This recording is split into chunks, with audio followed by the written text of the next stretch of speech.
कल आपको प्रस्तावना में मैंने बताया कि जो आप हैं वो किस लिए संसार में आए हैं, परमात्मा ने आपको इतनी मेहनत से क्यों इंसान बनाया और इस इंसान का क्या उपयोग है। इसके लिए परमात्मा ने हमारे अंदर जो जो व्यवस्था की है वो अतीव सुंदर है और बड़ी मेहनत लेकर के ये व्यवस्था की गई और सारी तैयारियां अंदर जुट गई थी। लेकिन जिस वक्त मनुष्य को स्वतंत्रता दी गई, जब मनुष्य ने अपनी गर्दन ऊपर उठाई और जो पूर्ण मानव हो गया, तो उसने अपने स्वतंत्रता को भी पा लिया था।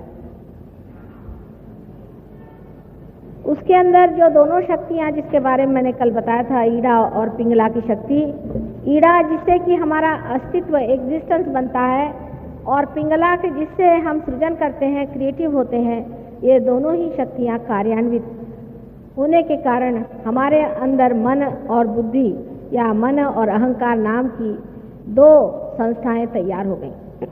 ये संस्थाएं आप अगर देखें तो सर में दो बलून के जैसे हैं, जो कि आपको यहाँ दिखाई देंगी कि सर में दो बलून के जैसे हमारे अंदर बन गई।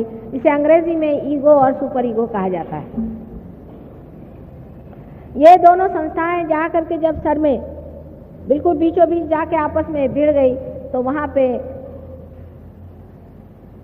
घनीभूत होने के कारण वहाँ की जो तालू की हड्डी है, इसे कि फॉन्टेनेल बोन कहते हैं, वो कैल्शियम से पूरी तरह से जुट गई, माने कैल्सीफाइड हो गई। माने जो वो नरम हड्डी थी वो एकदम सख्त हो गई। ये होने के कारण ही आप मिस्टर ये हैं, आप मिसेस वो हैं, आप मिस वो हैं। इसी कारण आप सब में जो अहम पना है कि मैं ये हूँ, मैं वो हूँ, मैं ये हूँ, ये सब इसी वजह से आ गया, क्योंकि आप सब उस सर्वव्यापी शक्ति से अलग हो गए।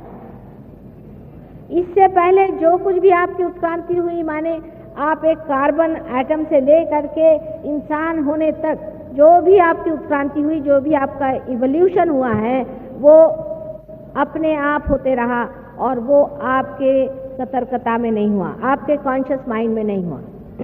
मैं बीच बीच में अंग्रेजी शब्द इस्तेमाल करूंगी, तो जिनको बहुत अच्छे से हिंदी नहीं भी आती वो भी समझ पाएंगे। कॉन्शियस माइंड में माने आपके सतर्क चित्त में ये बात नहीं आई कि आप किस तरह से अमीबा से इंसान बने। यह आपने जाना नहीं, यह अनजाने में ही होता रहा। लेकिन इसके आगे का जो उत्क्रांति का पद है, इसके बाद जो आपको पाने का है, वो आपको जानना जरूरी था। अगर आप न जानते तो न तो आप परमात्मा को जानते, न उसकी मेहनत को जानते, न ही उसकी शक्ति को जानते, न ही उस शक्ति को आप कार्यान्वित कर पाते। इस दशा में जब आ गए, इस विशेष दशा में, इस प्रौढ़ावस्था में, इस मैच्योरिटी में जब आप आ गए, तभी आपको वो पद मिलने वाला है जिसे आप अपनी सतर्कता में जानेंगे, अपनी कॉन्शियस माइंड से जानेंगे। आप इसको जानिएगा कि हम कुछ और हो गए, हमारे अंदर कुछ बदल आ गया और इसीलिए स्वतंत्रता आपको दी गई। ये स्वतंत्रता इसलिए दी गई, जैसे कि एक बच्चे को पहले आप गणित में सिखाते हैं कि 2 और 2 4 है, उसके बाद उसको एक सवाल आप दे देते हैं, उसको कहते हैं कि इस सवाल का आप जवाब ढूंढ के निकालिए। ये सवाल आपको हमने दिया है, ये प्रश्न हमने आपके सामने रखा है, इस प्रश्न का हल आप निकालिए। इसी प्रकार परमात्मा ने आपको इसलिए स्वतंत्रता दी कि जीवन का प्रश्न जो है उसे आप अपनी बुद्धि से ही साधें। सब मनुष्य में बुद्धि होती है। बुद्धि में जब तक सुबुद्धि नहीं होती, विजडम नहीं होती है, तब वो बुद्धि किसी काम की नहीं। सुबुद्धि भी मनुष्य में होती है, जन्मता ही उसमें सुबुद्धि भी होती है, लेकिन मनुष्य अपनी स्वतंत्रता में इसे खो बैठता है। सुबुद्धि आपके अंदर होती है और सुबुद्धि से जब आप किसी चीज में, अपनी स्वतंत्रता में किसी चीज को आप खोजते हैं, जब आप स्वतंत्रता में इसको खोजते हैं, तब सुबुद्धि होने पर आप बराबर बीचों बीच मार्ग में रहते हैं, जिसे कि हम सुषुम्ना का पथ कहते हैं, जिसे पैरासिम्पैथेटिक नर्वस सिस्टम का मैनिफेस्टेशन होता है। अब जो लोग इस सुबुद्धि से अपरिचित हैं या जिन्होंने उसको तिलांजलि दे दी, इस विजडम से पार हो गए, वो एक तो राइट हैंड साइड की तरफ बहुत जाते हैं या लेफ्ट हैंड साइड की तरफ बहुत जाते हैं।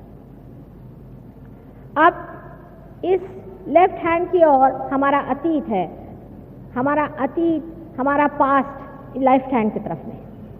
जो कुछ हमने आज तक किया है वो सब हमारे लेफ्ट में है, हमारी ईड़ा नाड़ी में पूरा की पूरा स्थित है। इसी से जो संस्था बनती है, जिसे कि हम मन कहते हैं या सुपर ईगो कहते हैं। आपने बहुत बार सुना हो, लोग कहेंगे मेरा मन नहीं चाहता ना, ये मन है क्या? ये मन आप नहीं है, ये मन है। लोग कहते हैं भाई मेरा मन नहीं चाहता है करने को। ये आपके बचपन से बैठे हुए संस्कार, बचपन से बैठे हुए दिमागी जमा खर्च और पूर्व जन्म के भी बैठे हुए जितने भी आपके अनुभव हैं, सारे ही आपके लेफ्ट साइड में बैठे हो। अच्छे बुरे सब तरह के आपके लेफ्ट हैंड साइड में बैठे, और आपके राइट हैंड साइड में आपका भविष्य है। राइट हैंड साइड में आप जो सोचते हैं आगे का, ये करने का है, प्लानिंग करने का है, ऐसा करने का है, वहाँ जाने का है, इसे मिलने का है, ये सारा कुछ आपके राइट हैंड साइड में होता है। उसी प्रकार हमारे शरीर की चिंता करना कि हमारा शरीर कैसा ठीक रहेगा और इस शरीर में ये तकलीफ है, और किसी आने वाले मृत्यु से डरना आदि सब राइट हैंड साइड में हो जाता है। पर सुषुम्ना जो बीच का स्थान है वो है आपका प्रेजेंट, माने वर्तमान, प्रेजेंट। अब मैं आपसे कहूं कि आप इस वक्त रुक जाएं, इसी वक्त यहां पर आप रुक जाएं, तो हो नहीं सकता। रियलाइज सोल्स को होगा, बाकी नहीं रुक सकते, क्योंकि एक विचार उठता है फिर वो खत्म हो जाता है। आप उसका उठना देखते हैं, उसका गिरना नहीं देख सकते। दूसरा विचार उठता है, वो भी गिर जाता है। इन दोनों के बीच में जो जगह है वो विलंब है, वही प्रेजेंट है। जो उठा विचार और गिर गया वो तो अतीत में चला गया, वो तो पास्ट में चला गया, और जो विचार आने वाला है वो सामने के लिए बना हुआ है, वो आपके भविष्य में, फ्यूचर में चला गया। लेकिन जो इसके बीच में थोड़ी सी जगह होती है जिसे विलंब कहते हैं, वो जगह वहीं प्रेजेंट है, और वो हर इंसान में इतनी छोटी सी होती है कि इंसान ज़्यादातर एक विचार के खोपड़ी पे आया नहीं कि दूसरे पे कूदा, तीसरे पे कूदा, चौथे पे कूदा, बस हर समय कूदता ही रहता है। इसलिए वो अंदर उतर नहीं पाता है।